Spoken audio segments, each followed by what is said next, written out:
నమస్తే welcome to 108 TV నేను మీ Gracy Allu Arjun గారిని ఎందుకు ట్రోల్ చేస్తున్నారు అసలు ఏం జరిగిందని ఇంతలా ట్రోల్ చేస్తున్నారు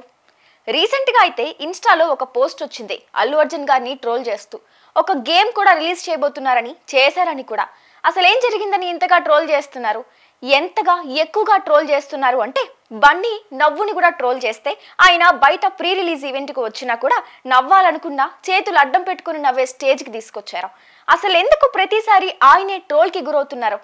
రీసెంట్ గా అయితే పొలిటికల్ ఈవెంట్స్ వల్ల ఎక్కువగా ట్రోల్ అవుతున్నారు అంటే ఎలక్షన్స్ ముందు వైఎస్ఆర్సీపీ క్యాండిడేట్ శిల్పా రవిచంద్ర కిషోర్ అనే ఆయనకి సపోర్ట్ ఇస్తూ నంద్యాలకు వెళ్లారు అయితే ఆల్రెడీ ఫ్యామిలీలోనే ఒక పొలిటికల్ పార్టీ ఉంది జనసేన అప్పటికే చాలా గట్టిగా ఫైట్ చేయాలని ఫిక్స్ అయింది దీనికి వాళ్ళ ఫ్యామిలీ నుంచి అండ్ ఫిల్మ్ ఇండస్ట్రీ నుంచి కూడా ఫుల్ సపోర్ట్ ఉంది అండ్ చాలా మంది వచ్చి పని చేశారు కూడా అయితే ఒక్క అల్లు అర్జున్ గారు మాత్రం వైసీపీ క్యాండిడేట్ కి సపోర్ట్ చేయడంతో కూటమి వాళ్ళు చాలా సీరియస్ గా ఉన్నారు వెళ్ళడం అయితే తప్పు కాదు ఎందుకంటే అల్లు అర్జున్ గారు నాకు పార్టీతో ఎలాంటి సంబంధం లేదు నేను ఓన్లీ నా ఫ్రెండ్ కి సపోర్ట్ చేయడానికి మాత్రమే వచ్చా అంతే అని క్లారిటీ ఇచ్చేశారు సో ఫ్రెండ్ కోసమే కాబట్టి తప్పు లేదు ఇంకో విషయం ఏంటంటే అల్లు అర్జున్ గారు వచ్చినప్పుడే అల్లు అరవింద్ గారు పవన్ కళ్యాణ్ గారితో పాటు పిఠాపురం వెళ్లారు అక్కడ అల్లు అర్జున్ గారు చేసిన మిస్టేక్ ఏంటో చెప్పనా జనసేనకి ఎందుకు సపోర్ట్ చేయలేదు అని అడిగితే పార్టీకి నా అవసరం ఉండి నన్ను పిలిస్తే ఖచ్చితంగా వెళ్తాను అన్నారు అదే అల్లు అర్జున్ గారు నా ఫ్రెండ్ రవిచంద్ర కిషోర్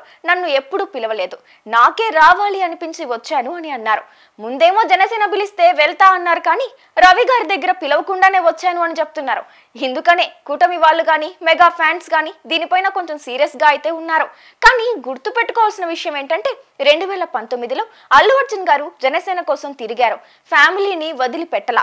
ఎప్పుడు సపోర్ట్ కావాలన్నా సరే పవన్ కళ్యాణ్ గారికి సపోర్ట్ గానే ఉన్నారు రీసెంట్ గా కూడా పవన్ కళ్యాణ్ గారిని అల్లు అరవింద్ గారు కలిశారు ఒకవేళ నిజంగా గొడవలుంటే అంత పగలుంటే వాళ్ళు అసలు కలవరు కదా సో ట్రోల్స్ చేసే ఫ్యాన్స్ కొంచెం ఆలోచించాలి అండ్ ట్రోల్ చేసే మెగా ఫ్యాన్సే చేస్తున్నారు అని చెప్పలేం ఎందుకంటే కొంతమంది టాక్సిక్ ఫ్యాన్స్ చేసే ట్రోల్స్ కూడా మెగా ఫ్యాన్స్ మీదకి వెళ్ళిపోతాయని అలా చేస్తున్నారు ఆల్రెడీ బన్నీకి ట్రోల్స్ ఏం కొత్త కాదు 2016 నుంచి చూస్తూనే ఉన్నాం ఎలా ట్రోల్ అవుతున్నారో నేషనల్ అవార్డు సాధించినప్పుడు కూడా అప్రిసియేషన్ కంటే ట్రోలింగే ఎక్కువ వినిపిస్తున్నారు ఇలా ఒకటని కాదు చాలా చోట్ల కొంతమంది ఇలా చేస్తున్నారు అండ్ ఆ కొంతమంది వల్లే టీఎఫ్ఐ వాల్యూ అయితే తగ్గుతుంది అయితే అల్లు అర్జున్ మాట తులడం అంతా నిజమే కానీ ఎంతైనా మన తెలుగు హీరో కదా కనీసం నేషనల్ అవార్డు వచ్చినప్పుడైనా మినిమం అప్రిసియేషన్ ఉండాలి కదా సో ఆలోచించండి అల్లు అర్జున్ గారికి సపోర్ట్ అని చెప్పడం లేదు పవన్ కళ్యాణ్ గారు కానీ రామ్ చరణ్ గారు కానీ అల్లు అర్జున్ గారు కానీ ఎవరినైనా సరే ట్రోల్ అయినా అభిమానమైన అవమానపరిచేలా హద్దులు దాటేలా ఉండకూడదు సో నెగటివిటీ వద్దు ఎంటర్టైన్మెంటే ముద్దు ఇదండి మ్యాటర్ ఇంకా లేట్ ఎందుకు దీనిపై మీ అభిప్రాయం ఏంటో వాదనలేంటో ట్రోలింగ్ ఏంటో మొత్తం కామెంట్ సెక్షన్ లో చూపించేయండి అండ్ ఇలాంటి కంటెంట్ అండ్ న్యూస్ అప్డేట్స్ కోసం చూస్తూనే ఉండండి 108 టీవీ తెలుగు